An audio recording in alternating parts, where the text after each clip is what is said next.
Every year, Strava brings together runners, hikers, cyclists, and brand partners to learn more about the route Strava has planned for the upcoming year. So it's time to hop on a plane and head to Los Angeles. This is a runner's weekend at Camp Strava.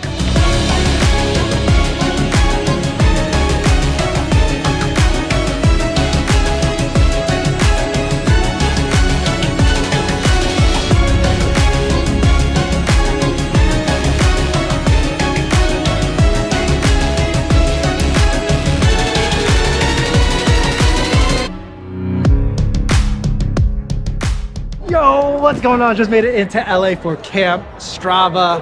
We're about to go on a run. There's a ton of people here. There's cyclists here, there's hikers here, runners are here. Basically, my entire Instagram feed is here in real life, and it is a lot of fun. I'm feeling a little bit not certain how I'm gonna do today because I just ran a 50K on Saturday, but legs are feeling good-ish. So let's go for that run.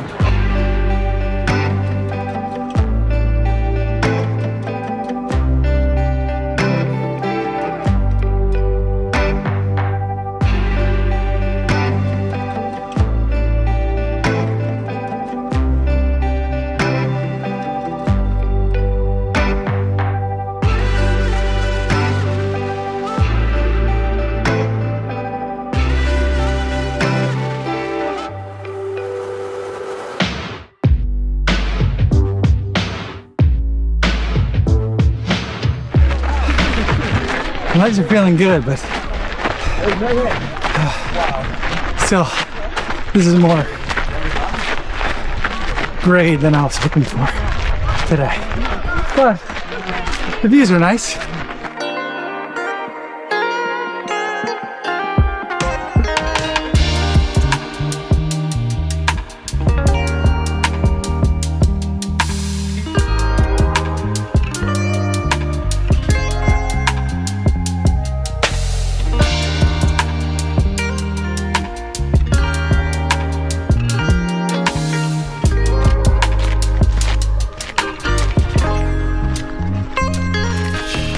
There it is, guys.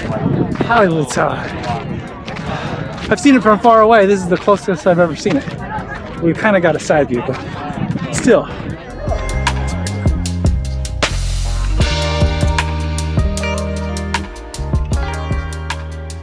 I think that's it for the climbing, or the majority of the climbing today. I'm sure there'll be a little bit of some rollers, but now for the downhill, which I normally would love, but downhill is really painful right now.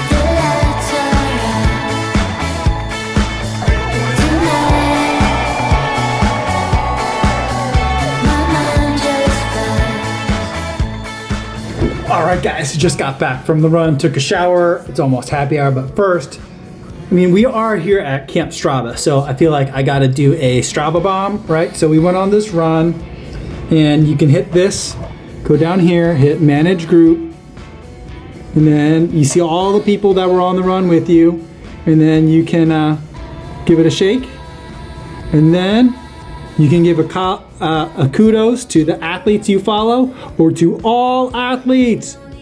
Boom! I just gave everyone a kudos! You don't show anything, and you don't seem to mind.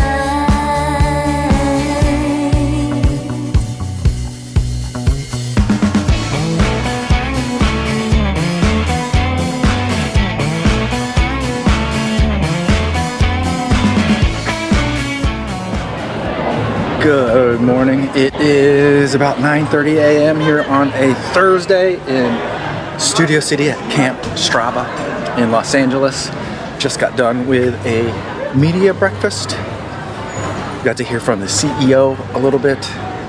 We're starting to hear a little bit more detail about what's to come. Got a day full of sessions coming up. Should be interesting.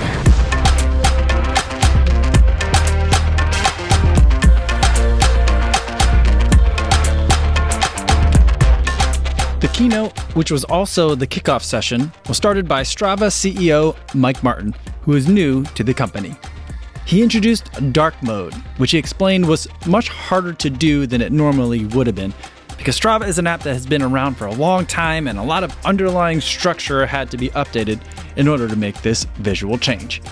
But now that these updates have been made, Mike told us that future upgrades to Strava should be easier and faster to implement. He also mentioned that dark mode was created in response to user feedback, which I hope means that other long overdue user requests can be implemented with this newer, faster, easier to update architecture. Next, we heard from Zip Allen, the Chief Business Officer at Strava, who is also pretty new to her role. She unveiled Strava's focus on making running more accessible to women by introducing night heat maps. Heat maps will soon be able to change, showing you popular local running routes run at night, which should show where locals find the running to be safest. And she also talks about updates to Strava groups, which I was particularly interested in.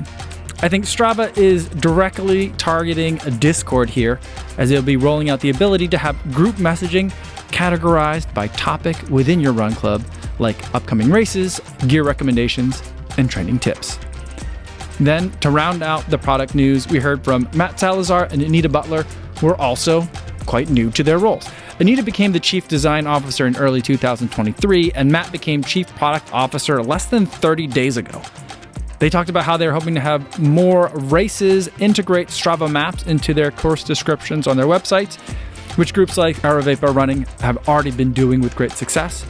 And they also talked about improving route recommendations and making the ability to look at data more useful. It's not as attention-grabbing as some of the other headlines, but this is going to be where the real everyday improvements will be, and I'm excited to dive further into the changes once they become more available. The next session was a panel called Trailblazing Women in Sport with Tobin Heath, Colleen Quigley, and Alicia Montano. This was probably my favorite panel of the day. Hearing from these athletes and the frustrating things they've had to navigate in the professional sports world was inspiring and impressive. But the highlight was that this was Alicia Montano's first public appearance since having her 2012 Olympic performance upgraded to a bronze medal, now that one of the athletes ahead of her had been banned for cheating. The crowd gave her a long overdue standing ovation for her bronze medal performance, congratulating her on her rightful place on the podium. It was emotional all around. All right, morning session's complete. That was really good. Let's get some food now though. I gotta eat.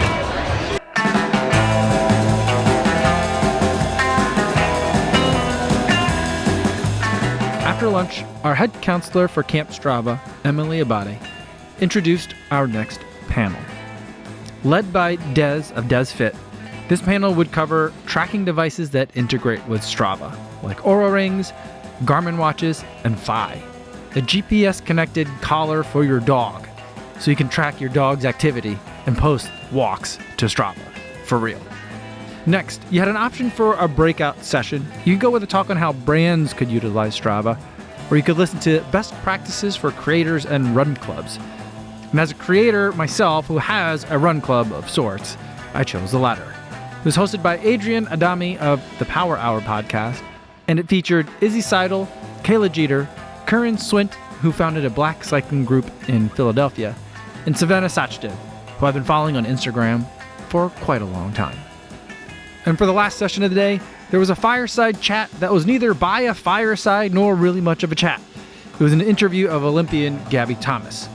Gabby has already accomplished so much by medaling multiple times in Tokyo, but she's on the precipice of an even bigger performance in Paris, and she was interviewed by Nick Thompson. Nick holds the American 50K record for 45 to 49-year-olds, and he also happens to be the CEO of The Atlantic. The questions he asked were mostly fun, but sometimes a bit more pointed, which felt a bit odd for the venue. But what else should we expect from the CEO of The Atlantic? And then, just like that, Camp Strava was over. All right, guys, that's it from Camp Strava. That was the last session of the day. Now we got the wrap-up party. Got some food trucks out here, some beverages. Sun's finally come out, and that's gonna be it from Los Angeles.